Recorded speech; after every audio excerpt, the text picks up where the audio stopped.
Well, today, ladies and gentlemen, in this video, we're going to be ranking Neural DSP's guitar amp sims from worst to best. Let's get into it.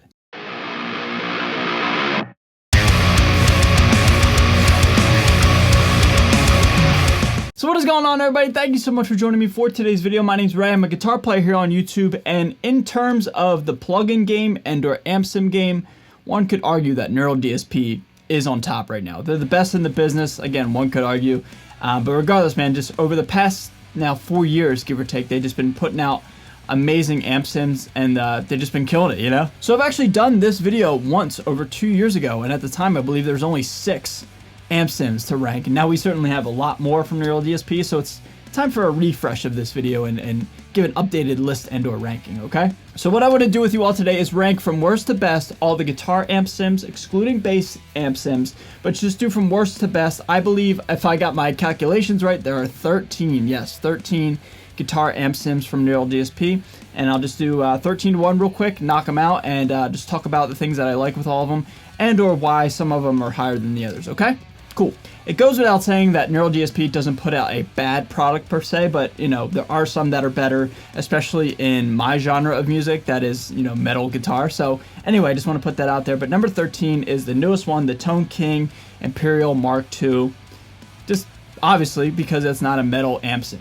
That's just not my favorite, but you know, for people who play cleaner style music or whatever, they probably love this one. But for me, not my favorite. Just behind it at number 12 is the Corey Wong archetype, kind of for the same reasons. It's just not designed for this genre of music I play. Has really great strat tones and things like that, but again, just not for me. All right, number 11 is the Fortin NTS. Now, I've never really been a huge fan of this amp sim. It sounds okay, it sounds great for metal, but it's just kind of bland for me. There's several other amp models, we'll say amp model amp sims, if that makes any sense.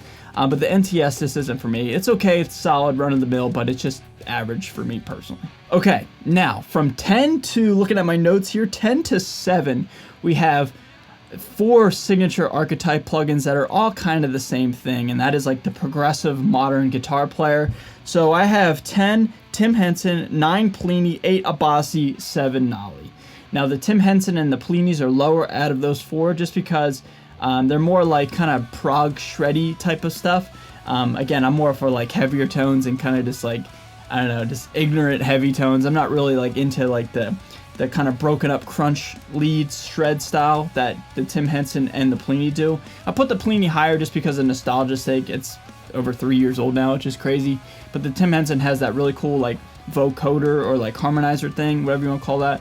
That's a pretty cool feature. But again, they're just not really for me. 8 is the Abasi. It has awesome high gain stuff, but a little bit too much low end, and therefore the Nolly is at number 7, just a little more focused and just a better overall mix sitting amp sim, if that makes any sense. But again, all of these from 7 to 10 are kind of just interchangeable depending on the flavor that I'm personally looking for. All right, number 6 is the Soldano SLL 100 amp sim. Reason why it's so high is because I can't afford the real thing, man. It's insanely expensive. So the fact they have the ability to have this amplifier modeled in an amp sim, it's a win for me because it allows me to get that sound, and I get it for like way less than the actual thing in terms of price. All right, top 5. Number 5 is the Fortin Nameless, the one that broke the internet. I remember when it came out 4 years ago, man. It was awesome. It was amazing.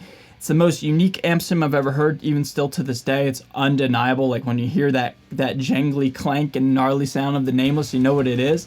But it is a bit tough to tame. I've said it a million times. It's rowdy.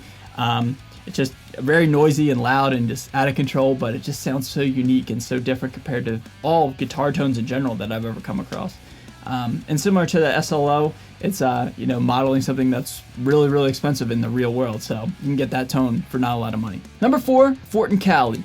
It was a battle between the Cali and the Nameless for me, but the Cali to me kind of just is more tameable and not as out of control, like I said, with the Nameless. But I love Fortin products, and they always make amazing tones, and when Neural DSP is modeling them and or recreate them in an amp sim, it's a win. So Fortin Cali. But yeah, the Fortin Cali, man, looks cool, sounds cool. It's cool for me, man. You know, I ran out of adjectives. Number 4, Fortin Cali. Number 3, the Omega Granifier. I played the real deal Iridium, formerly the Iridium, now Granifier in real life, back before I had a name change. And that is probably still to this day my favorite amplifier I've ever had. 1 on this channel, but 2 in real life, just playing through it. Yeah, the Omega stuff is just unbelievable. And the Amp Sim just sounds really, really good. It's got Mick Thompson and V-Man presets in there. What more could you want? You know, as a Slipknot fanboy, when this came out a couple years ago now, but when I was really into Slipknot content, that was perfect. But still, even to this day, I still use it, record with it, with demos and stuff like that. So yeah, Gratifier is awesome. All right, process of elimination, top 2. We only have 2 left, 2 archetypes left. Let's get right to it. Let's not waste any time. Number 2 is the archetype Petrucci. Yes, give credit where credit's due, man.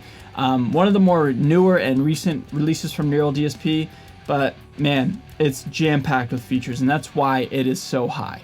And this is what separates it from like all the other prog rock archetypes, you know, the Abbasis, the Plinis, etc.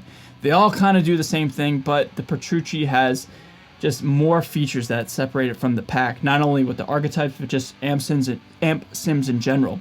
Everything from a transpose knob that detunes and uptunes depending on what you want to do. It's got 4 amplifiers to include a piezo/acoustic amp. It's got a metronome, etc. Man, it's jam-packed.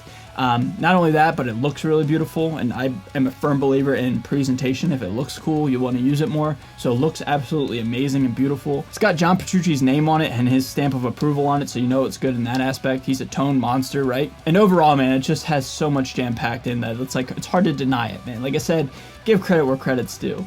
I'm not the biggest prog rock type of, you know, tone chaser per se, but you know, it's just so jam-packed and it sounds amazing. I didn't do a dedicated video. It's the only amp sim I didn't do a dedicated video on, just because, again, Neural DSP's products at that time were kind of just all about prog rock.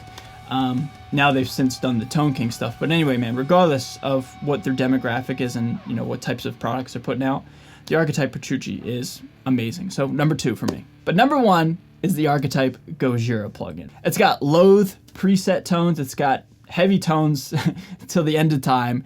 It's got Andrew Baena presets. It has a whole bunch of different stuff, man. It's awesome, man. Like, I'm running out of adjectives because I've just described 13 amp sims, and I've been saying the same things, but at the end of the day, it just sounds really, really good. It's the most inspiring to me personally. And, you know, personal preference, man. I just love all the presets, all the high gain stuff. They even have presets in there where they have like the ambient, like I don't know what you call it, like soundscapes in the backgrounds of a lot of stuff that I personally like to create. So anyway, man, just it's got me covered personally, and it just sounds super rad. So yeah, Archetype Gojira, number 1 for me. So everybody, that's my ranking of the Neural DSP amp sims from worst to best. Like I said, there's no bad ones, but that's just my personal list. Leave your thoughts down below in the comment section about my list, and I'll meet you down below and we'll talk all things guitar tones revolving around Neural DSP's products, alright? Again, if you're brand new to my channel, you want to consider subscribing, I'd really appreciate it. I am out of here. Stay safe, stay healthy, and stay metal. I'll see you guys next time. Later.